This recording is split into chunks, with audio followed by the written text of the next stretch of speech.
प्रभु यीशु मसीह की स्तुति हो।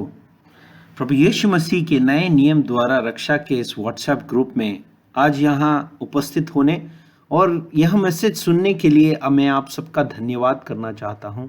उसके साथ ही एडमिन के सभी भाइयों को मुझे ऐसा अवसर प्रदान करने के लिए भी धन्यवाद करता हूँ। आज का हमारा विषय है, हम प्रार्थना किससे करें। इब्रानियों की किताब 5वां अध्याय 7वां वाक्य। इसमें यह बताया गया है कि यीशु मसीह जब जड़ में इस दुनिया में थे तो उन्होंने किस तरह प्रार्थनाएं की। 7वें वाक्य में ऐसा कहा गया है, उसने अपने देह में रहने के दिनों में ऊंचे शब्द से पुकार पुकार कर और आंसू बहा बहा कर उसे, जो उसको मृत्यु से बचा सकता था, प्रार्थनाएं और विनती की और भक्ति के कारण उसकी सुनी गई। यहाँ हमें बताया गया है कि पुत्रत्व के दिनों में, अर्थात शरीर में वास कर इस दुनिया में रहकर हमारे बीच में जब यीशु मसीह रहे, तब उन्होंने प्रार्थनाएं की अपने पिता से। इब्रानियों की किताब के ही 2 अध्याय 14वें वाक्य में हमें ये पता चलता है कि जब पुत्र मांस और लहू में के भागी हैं तो वह आप भी उनके समान उनका सहभागी हो गया, ताकि मृत्यु के द्वारा उसे, जिसे मृत्यु पर शक्ति मिली थी, अर्थात शैतान को निकम्मा कर दे।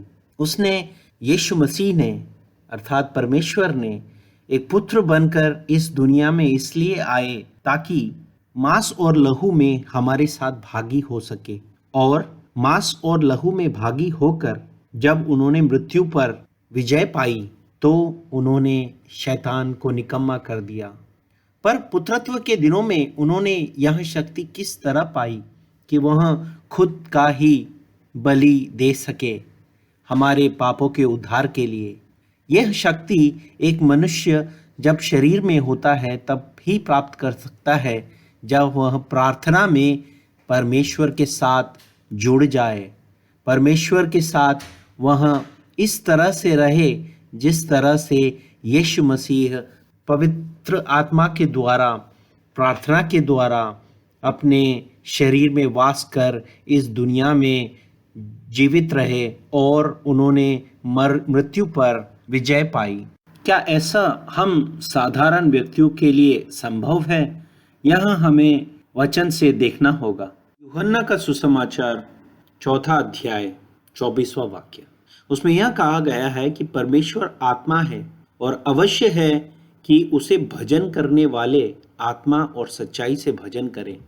इस वाक्य से हमें पता चलता है कि सच्चा भजन और सच्ची प्रार्थना वह ही कर सकता है जिसमें परमेश्वर की आत्मा हो और परमेश्वर की आत्मा के द्वारा वो फिर से जना हुआ हो। हम सब अभी जड़ के स्वभाव में थे।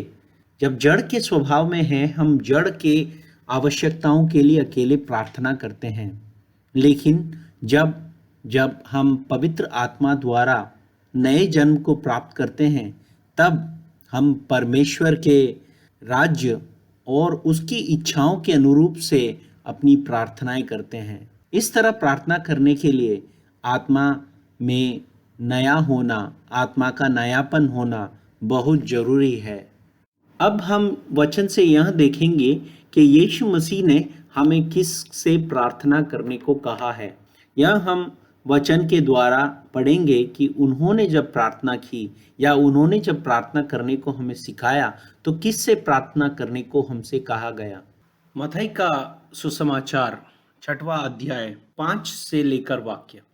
प्रभु यीशु मसीह कहते हैं, और जब तू प्रार्थना करे तो कपटियों के समान ना हो, क्योंकि लोगों को दिखाने के लिए और सभाओं में और सड़कों के मोड़ों पर खड़े होकर प्रार्थना करना उनको अच्छा लगता है।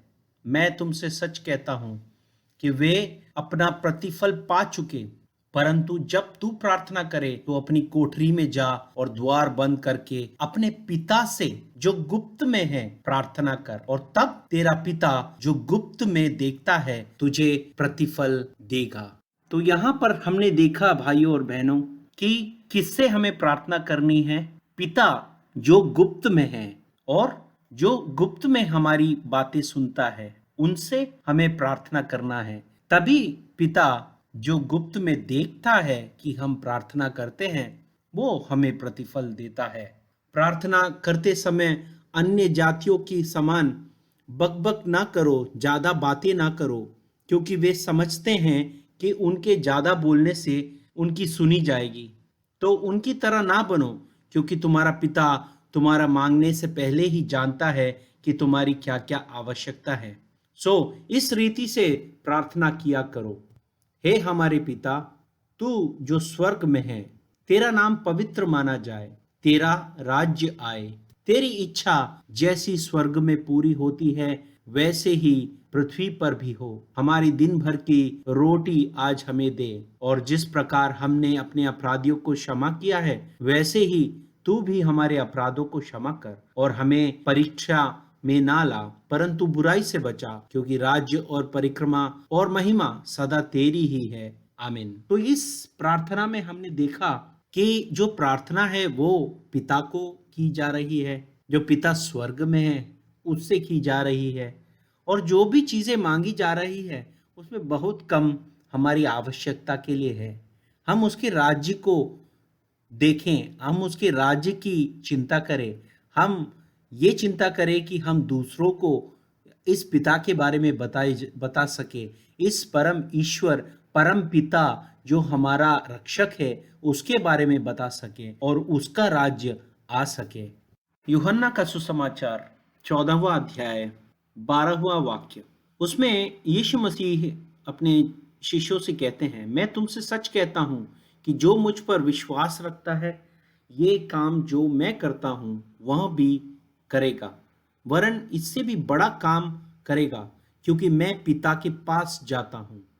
और जो कुछ मेरे नाम से मांगोगे वही मैं करूंगा, कि पुत्र के द्वारा पिता की महिमा हो। हम जो भी पिता से मांगते हैं पुत्र के द्वारा, वो पिता की महिमा होने के लिए पिता वो हम हमारे लिए करता है।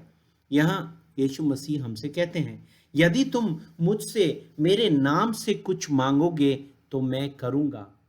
तो एक तरफ पिता से मांगने की बातें कर रहे हैं, और एक दूसरा पुत्र से ही मांगने की बात कर रहे हैं कि यदि मैं मुझ में 14वें वाक्य में ये कहा है कि यदि तुम मुझसे मेरे नाम से कुछ मांगोगे तो मैं उसे करूंगा, यदि तुम मुझसे प्रेम रखते हो और मेरी आज्ञाओं को मानोगे। और मैं पिता से विनती करूंगा और वह तुम्हें एक और सहायक देगा, और वह सर्वदा तुम्हारे साथ रहे, अर्थात सत्य की आत्मा, जिसे संसार ग्रहण नहीं कर सकता, क्योंकि वह ना उसे देखता है और ना उसे जानता है। तुम उसे जानते हो, क्योंकि वह तुम्हारे साथ रहता है और वह तुम में होगा। जो सत्य की आत्मा है वो हम में होगी, तब हम जानेंगे कि पिता कौन है। यहाँ हमारे लिए यीशु मसीह बताते हैं, और 18वें वाक्य में 14 अध्याय के 18वें वाक्य में वो ये कहते हैं कि मैं तुम्हें अनाथ ना छोड़ूंगा। अगर कोई कहता है हमसे कि मैं तुम्हें अनाथ ना छोड़ूंगा, तो हमें पता होना चाहिए कि पिता कौन है। यीशु मसीह कहते हैं, मैं तुम्हें अनाथ न छोड़ूंगा, मैं तुम्हारे पास आता हूं। तो जो सत्य की आत्मा जो वापस आएगी, वो यीशु मसीह की आत्मा ही हम में आएगी। और यह प्रमाण मैं आपको दूंगा गलातियों की पुस्तक से। गलातियों की पुस्तक 4 अध्याय 6वां वाक्य, और तुम जो पुत्र हो, इसलिए परमेश्वर ने अपने पुत्र की आत्मा को, जो कि हे अब्बा, हे पिता कहकर पुकारता है, हमारे हृदय में भेजा। तो हम जब परमेश्वर के पुत्र बन जाते हैं, परमेश्वर की संतान बन जाते हैं, नए सिरे से जन्म लेकर जब हम परमेश्वर के पुत्र बन जाते हैं, तो कौन सी आत्मा हमारे हृदय में आती है? पुत्र की आत्मा, वो आत्मा जो यीशु मसीह को पिता कहकर पुकारती है, परमेश्वर को अब्बा पिता कहकर पुकारती है। और इसीलिए 7वें वाक्य में यह कहा गया कि इसलिए तू अब दास नहीं परंतु पुत्र है, और जब पुत्र हुआ तो परमेश्वर के द्वारा वापिस भी हुआ। तो भला तब तो तुम परमेश्वर को ना जानकर उसके दास थे, जो स्वभाव में परमेश्वर नहीं, पर अब जो तुम परमेश्वर को पहचान लिए हो, वरन परमेश्वर ने तुमको पहचाना, तो उन निर्बल और निकम्मी आदि शिक्षा की बातों में क्यों फिरते हो, जिनसे तुम दोबारा दास बनना चाहते हो। तो हम अगर वापस पुरानी शिक्षा में चले जाएं और प्रभु यीशु मसीह को सिर्फ एक पुत्र जो कि जड़ में प्रकट हुआ तब पुत्र हुआ, पर वो अब प्रभु अर्थात पिता की महिमा में एक हो गया है, जैसे उसने 17वां अध्याय यूहन्ना के सुसमाचार में प्रार्थना की, वो एक बन गया, उसमें परमेश्वर की पूर्णता आ गई। इसीलिए उसने कहा कि मैं पिता के पास जाता हूं। और इसीलिए जब हम फिर वापस यूहन्ना के सुसमाचार में 16वें अध्याय में आते हैं और जब 13वें वाक्य में पढ़ते हैं, परंतु जब वह अर्थात सत्य का आत्मा आएगा। सत्य का आत्मा कौन सी आत्मा? जो पुत्र की आत्मा है, जो अब्बा पिता कहकर पुकारती है। जब वहां सत्य की आत्मा आएगा तो तुम्हें सब सत्य का मार्ग बताएगा, क्योंकि वह अपनी ओर से न कहेगा, वो हमारे मनुष्य की ओर से न कहेगा, परंतु जो कुछ वो सुनेगा वही कहेगा, जो पिता की वो सुनेगा वही कहेगा। ऐसी आत्मा, ऐसी सत्य की आत्मा, ऐसे पुत्र की आत्मा जो हमें दासत्व से छुड़ाती है, और वो हमें आने वाली बातें बताएगा।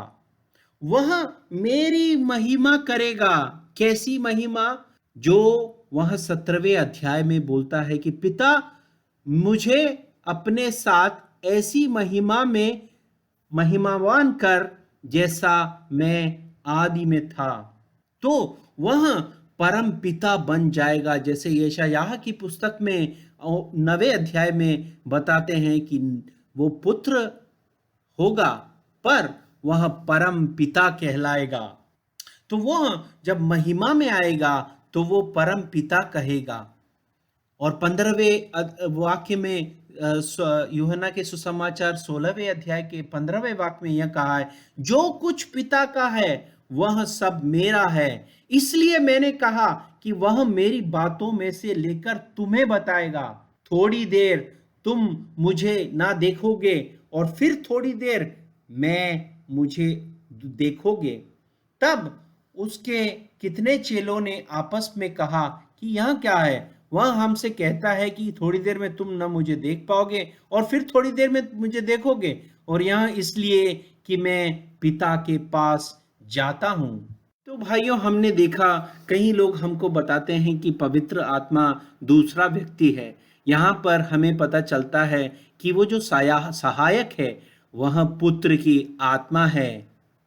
वही आत्मा है जो हमें अब्बा पिता पुकारती है, वही हमें सत्य की तरफ लेके जाता है, वही हमें बताता है कि परम पिता कौन है। वो कोई दूसरा व्यक्ति नहीं, वही परमेश्वर की आत्मा है।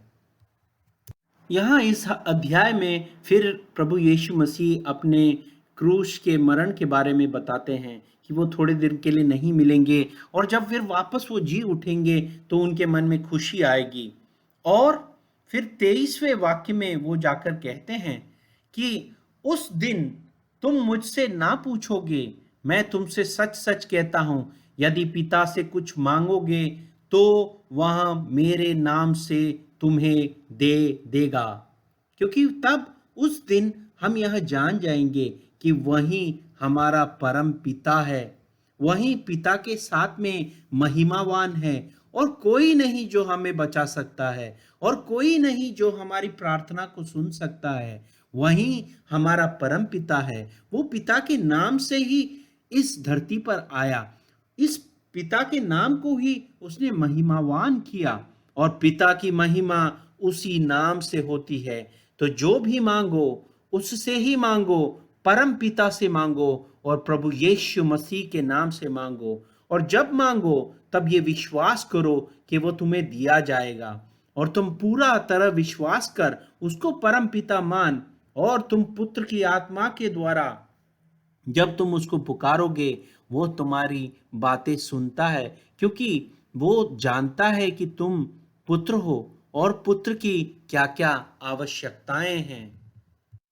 तो हमने देखा भाइयों कि यूहन्ना की पुस्तक 4:24 में कि सच्ची आराधना तभी कर सकते हैं तब जब हमें परमेश्वर की आत्मा प्राप्त हो। आत्मा और सत्य में ही सच्ची आराधना हो सकती है, उसके बिना सच्ची आराधना मुमकिन नहीं है। और वहीं हमने देखा कि ये जो आत्मा है वो परमेश्वर के पुत्र की आत्मा है, जो पुकारती है हे अब्बा पिता, परम पिता को।